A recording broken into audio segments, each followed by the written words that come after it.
Hi everyone. Tracking and calculating time in ClickUp is essential for staying on budget and understanding your team's capacity. Today, I'll show you the exact steps to set up time calculations in your workspace. Step 1. Enable time tracking and estimates. First, ensure your workspace is ready by navigating to your ClickUp settings and checking your Click apps.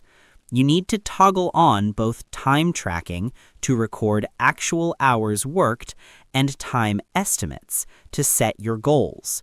This allows ClickUp to gather the data points needed for any calculation.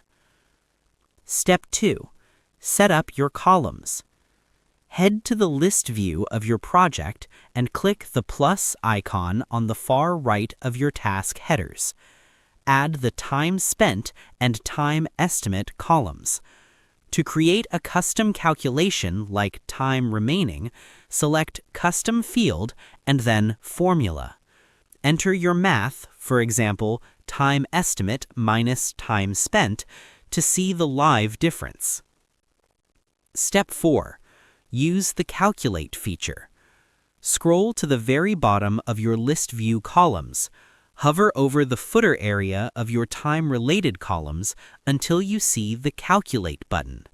Click it and choose your desired function: Sum to see the total hours for the entire project, Average to see the typical time spent per task, or Range to identify the shortest and longest tasks in your workflow.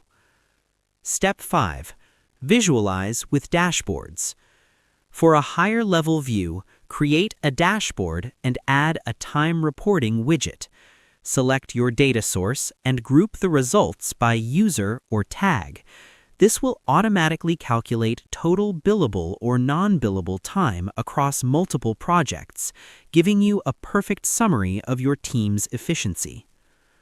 I hope this helped you out, and I see you in the next one.